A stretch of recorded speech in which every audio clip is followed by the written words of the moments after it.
عليكم ورحمة الله.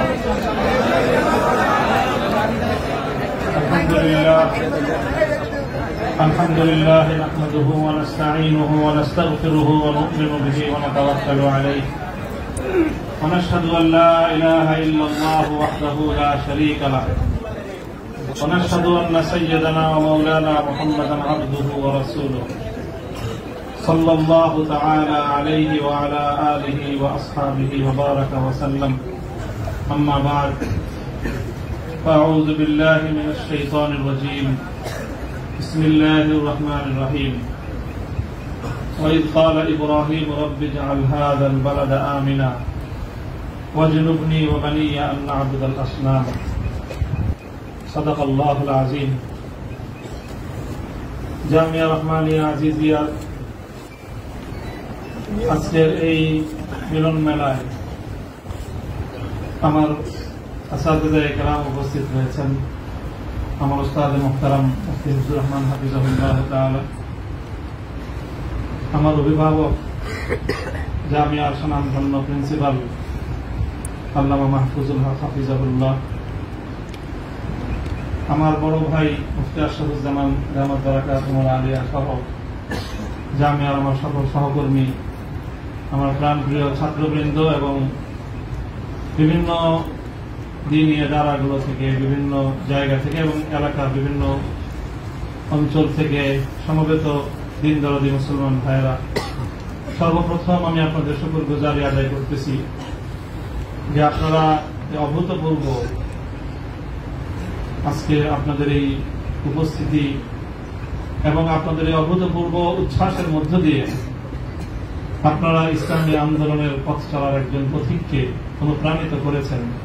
আল্লাহ রাব্বুল আলামিন আপনাদের সকলকে এর উত্তম বিনিময় জাযায়ে খায়র নসিব করুন। আমিন। কাটা কাটা কয়েকটা কথা আমি বলবো, সময় দীর্ঘ নয়। আর সকলে উপলব্ধি করতে পারতেছেন যে আমার প্রতিটা কথাই এখন এটা অনেক বেশি পরিমাপ করা হচ্ছে, দেখা হচ্ছে যে আমি কি বলি। আপনারা যতটুকু মনে করতেছেন যে শুধু একটা কর্তৃপক্ষ দেখতেছে তা না, দুইটা কর্তৃপক্ষ দেখতেছে এবং একটা কর্তৃপক্ষ আর একটা কর্তৃপক্ষ থেকে অনেক বেশি প্রবল। একটা জমিনের কর্তৃপক্ষ আর একটা আসমানের কর্তৃপক্ষ। আমি আপনাদের কাছে দোয়া চাই, জমিনের এই কর্তৃপক্ষের প্রভাব থেকে আসমানের কর্তৃপক্ষের প্রভাব আমার উপর বেশি থাকে। আল্লাহ রাব্বুল আলামিন যেন আমাকে আল্লাহর গোলাম হিসেবে তার নিকটেই যেন আমার মাথাকে অবনত রাখেন, এই দোয়াটুকু আপনারা সকলে আমার জন্য নির্দিষ্ট একান্তে করবেন।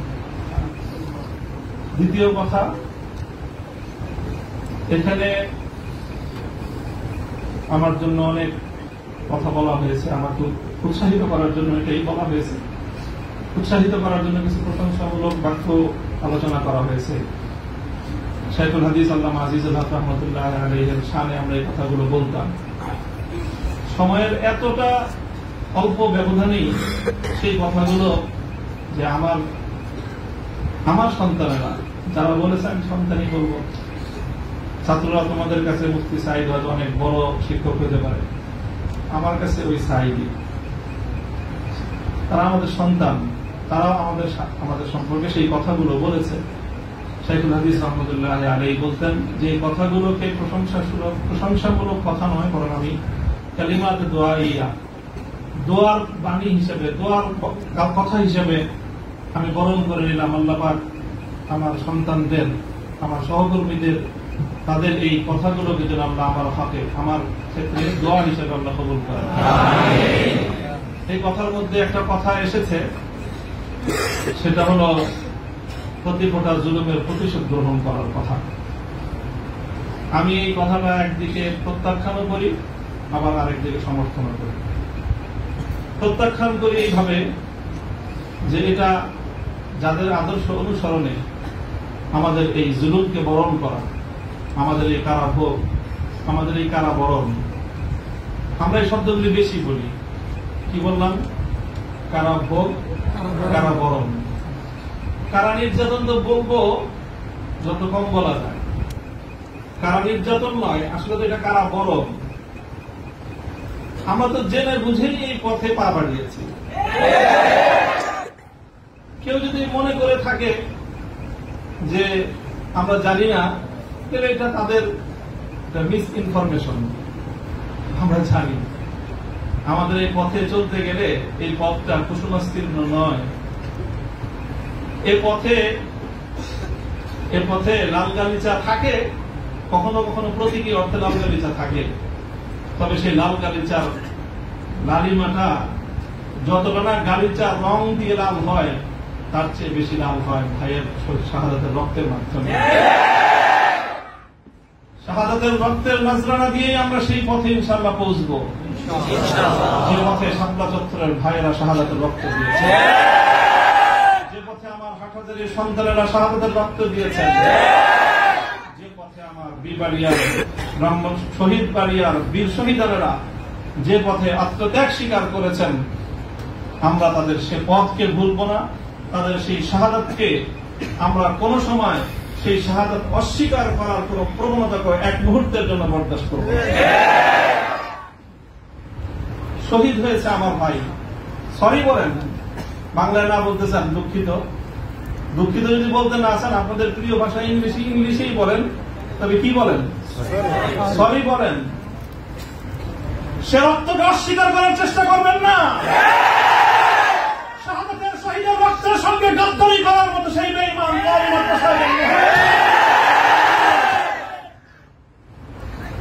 কাজেই যে কথা বলতেছিলাম, যেটা কারা বরং আমাদের কারা নির্যাতন তো অনেক পরের কথা। আল্লাহ পাক রব্বুল আলামিন কারা এই কষ্ট থেকে আমাদের সকলকে হেফাজত করেন। প্রতিশোধের যে কথাটা, সেটা আমরা তো পয়গম্বর আলাইহিস সালামের অনুসারী। নবী ইউসুফ আলাইহিস সালামের সেই বাণী, লা তাসরিবা আলাইকুমুল ইয়াউম, গতকালকে আমি বলেছি, আজও বলছি, আমরা কোন প্রতিশোধ গ্রহণ করি নাই, করতে চাই না। করার প্রবণতা কখনো যদি আমাদের মন থেকে উদ্গত হয়, সেটা হলো ইন্নামা যালিকা মিন্নী ওয়া মিনাশ শাইতান, শয়তানের প্ররোচনায় কখনো হয়তো আমরা ব্যক্তিগত আক্রোশে প্রতিশোধের কথা বলে থাকতে পারি, কিন্তু আমরা প্রতিশোধ পরায়ণ নই। এই হিসাবে আমি প্রতিশোধের এই শব্দকে প্রত্যাখ্যান করব। তবে অন্য আরেক অর্থে আমি এই প্রতিশোধের শব্দকে সমর্থন করছি। শুধু সমর্থন নয়, বরং আমি আমার পুনর্ব্যক্ত করছি যে আমরা প্রতিশোধ নিব। আমাদের সেই প্রতিশোধ হবে সেই প্রতিশোধ, যেই প্রতিশোধ হিজরতের আগ পর্যন্ত 12 বছরের জুলুম এবং নির্যাতনের প্রতিশোধ মক্কা বিজয়ের মাধ্যমে আল্লাহ নবী গ্রহণ করেছেন। আল্লাহ নবী মক্কা বিজয়ের পরে সেই সকল অপরাধীদেরকে ক্ষমা করার মধ্য দিয়ে সেই জমিনে আল্লাহর দিনের ঝান্ডা সমুন্নত করার মধ্য দিয়ে মধুর প্রতিশোধ নিয়েছিলেন। আমি আবার বলছি, এদেশে ভাড়াটিয়া থাকবো না, ভাড়াটিয়া হিসেবে থাকবো না। এই জমিনের মালিকানা সূত্রে এদেশে বসবাস করি। এই জমিনকে আল্লাহর জন্য মুক্ত করেই ছাড়বো ইনশাআল্লাহ। আল্লাহর দিনের বিজয়, সেটাই হবে আমাদের পরম প্রতিশোধ। এবং আমাদের যারা আমাদেরকে শত্রু ভেবে আমাদেরকে নিঃশেষ করার চেষ্টা করেছে, অপমান করার চেষ্টা করেছে, আমরা তাদেরকে সম্মানিত করে প্রতিশোধ, আমরা তাদেরকে আদর্শের সোনালী পথে বরণ করে নেওয়ার মধ্য দিয়েই আমরা ইনশাআল্লাহ আমাদের আদর্শের বিজয়ের প্রতিশোধ গ্রহণ করব। আল্লাহ রাব্বুল আলামিন আমাদেরকে সে তৌফিক দান করুন। আরেকটা কথা বলা হয়েছে, অনেকের কথার মধ্যে আসছে যে একটা ভবনের আলোচনা। এই ভবনটার গুরুত্ব একসময় আমার কাছেও খুব ছিল, 3 বছর আগেও খুব ছিল। যখন শুনলাম যে ভবনটা চলে যাচ্ছে, আমি তখন সর্বপ্রথম 2 রাকাত সালাতুল হাজাত করে দোয়া করেছিলাম যে আল্লাহ যেন খায়রের ফয়সালা করেন। আর এরপরে এখন আমার অনুভূতিটা হলো যে এরকম ভবন না থাকাই ভালো।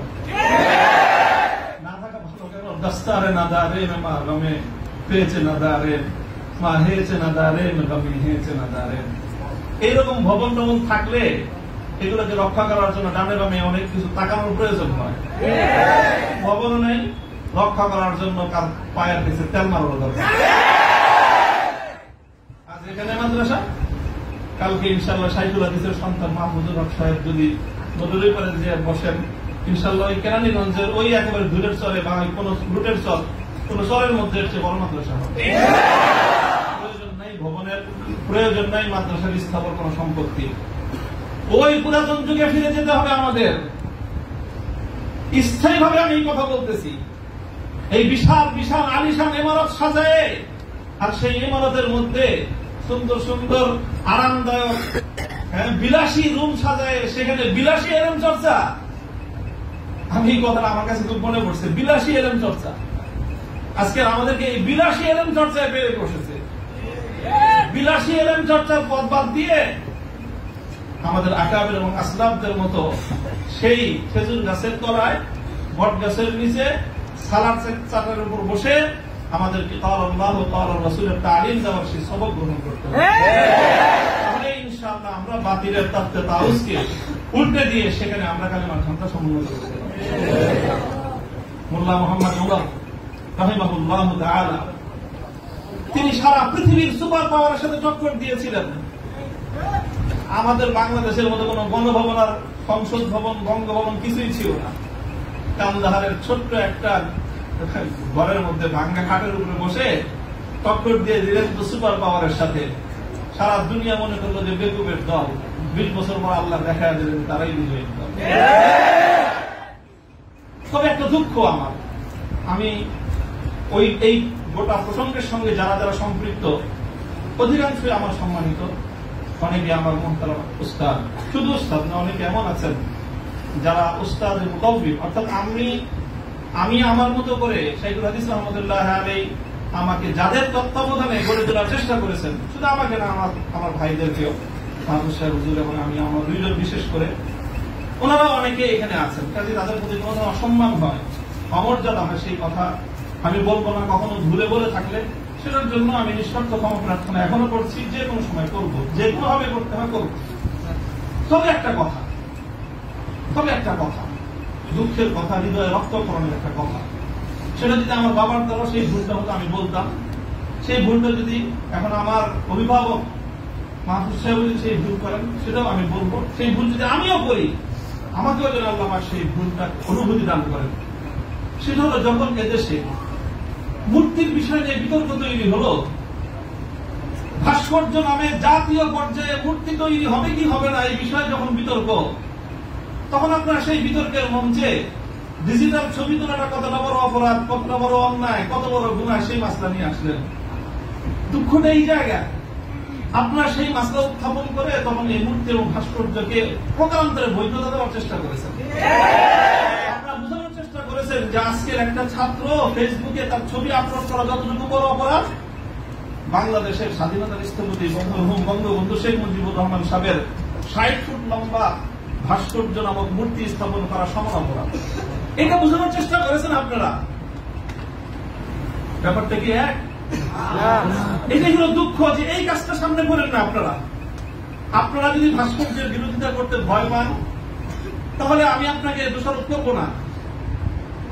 তবে ভাস্কর্য নামক এই সকল শিরকি সংস্কৃতির বিরুদ্ধে যারা কথা বলবে, তাদের প্রতিপক্ষ হয়ে মাঠে গিয়ে এই ধরনের বিতর্কিত মাসলা উত্থাপন করে জালিমের এবং যারা মূর্তি পূজারীদের দোষর, তাদের অবস্থানকে সংহত করবেন। আমি জানি না, যদি বুঝে করে থাকেন গফরাল্লাহু লাকুম, আল্লাহ আপনাদেরকে মাফ করুন। আপনি যদি বুঝে শুনে করে থাকেন আখাফু আলাইকুমুশ শিরক, আখাফু আলাইকুমুশ শিরক, না বুঝে করে থাকেন, সেটাই আমার ধারণা যে আপনারা অনেক বড় বড় আলেম, রাজনৈতিক প্রজ্ঞা আপনাদের কিছুটা ঘাটতি থেকে থাকতে পারে এই ক্ষেত্রে অন্তত। কাজেই এই জায়গাটায় বিলম্ব হলে আপনারা কথা বলেন, বিলম্ব হলেও কথা বললেন, ইতিহাস আপনাদেরকে ক্ষমা করবে না। দেখেন না যে আমরা হেফাজতে ইসলামের কিছু নওজওয়ান আলেম এবার যেটা করছে, সরকার একটা ভালো বুদ্ধির কাজ করছে। আগের অতীত থেকে তারা শিক্ষা নিছে। শাইখুল হাদিসের মতো, মুফতি আমিনী সাহেবদের মতো বৃদ্ধ মানুষদেরকে তারা আটকায় জাতির কাছে তারা একটা বিশেষ বড় ধরনের একটা আসামির কাঠ করে দাঁড়া গেছিল। এবার তারা আমাদের মুরব্বীদেরকে কারো গায়ে স্পর্শ করে নাই, শুরুই করছে নামুনুল হক থেকে। এদের হাত পাও গুলি সব ভাঙিয়ে দাও, তাইলে এই বুড়া মাথা যেগুলো আছে সেগুলো আর কি করবে, এই পলিসি নিয়েছেন। কাজেই যেটা করেছেন সেটা হলো, আবারও বলছি যে এই ধরনের যখন তাওহীদ এবং শিরকের লড়াই হয়ে দাঁড়াবে, আল্লাহ ভাস্কর্য বিরোধী আন্দোলন এটা তাওহীদ এবং শিরকের আন্দোলন, শিরকের সংঘাত ছিল। ভাস্কর্যের পক্ষে যারা ছিলেন তারা শিরকের পক্ষে ছিলেন, ভাস্কর্যের বিপক্ষে যারা ছিলেন তারা তাওহীদের ঝান্ডা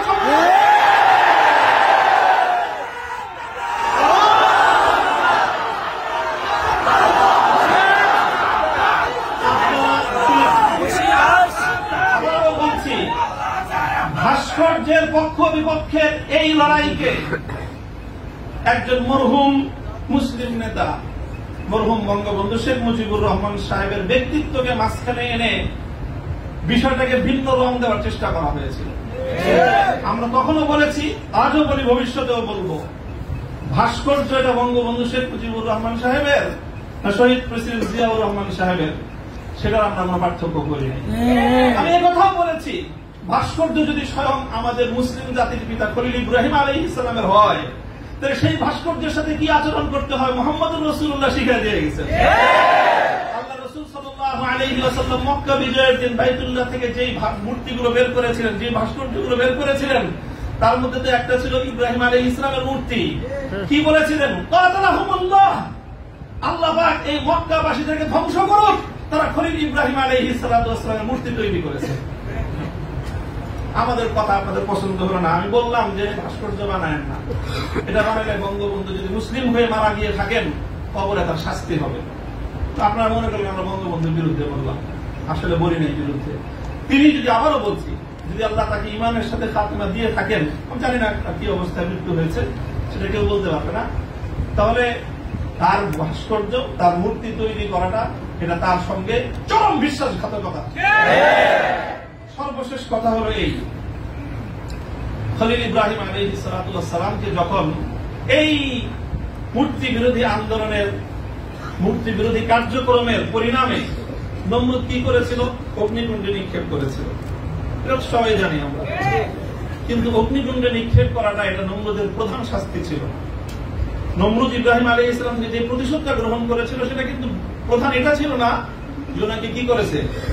আগুনে নিক্ষেপ করেছে। আর খলিল ইব্রাহিমকে আগুনে নিক্ষেপ করে আর কি প্রতিশোধ নিবে? যে বেটা তার প্রাণাধিক প্রিয় সুপুত্রকে আল্লাহর জন্য হাসি মুখে কোরবানি করতে চায়, তার নিজের জীবনের দাম তার কাছে আর কতটুকু, তার কি মারবে আর কি জ্বালাবে? সবচেয়ে বড় যে জঘন্য কাজটা নমরুদ করেছিল সেটা হলো ইব্রাহিম আলাইহিস সালামকে অগ্নিকুণ্ডে নিক্ষেপ করার আগে ওনাকে বিবস্ত্র করে ফেলেছিল। ওনার সারা শরীর থেকে কাপড় খুলে ফেলেছিল, বাংলায় বুঝেন নাই, উলঙ্গ করেছিল। আল্লাহ পাক রব্বুল আলামিন ইব্রাহিম আলাইহিস সালামকে একটা পুরস্কার দিলেন। সেই পুরস্কারটা আল্লাহর নবী বলেছেন, আউয়ালু মান ইউসা ইয়াউমাল কিয়ামাতি ইব্রাহিম খলিলুল্লাহ। ও ইব্রাহিম, মূর্তির বিরুদ্ধাচরণ করার কারণে মূর্তি পূজারীরা তোমার শরীর থেকে সম্মানের আবরুর কাপড় খুলে নিয়েছে। কিয়ামতের দিন যখন সমস্ত মানুষ বিবস্ত্র থাকবে, সর্বপ্রথম আমি তুমি ইব্রাহিম খলিলকে কাপড় পরায়ে সমস্ত মানুষের সামনে সম্মানিত করব।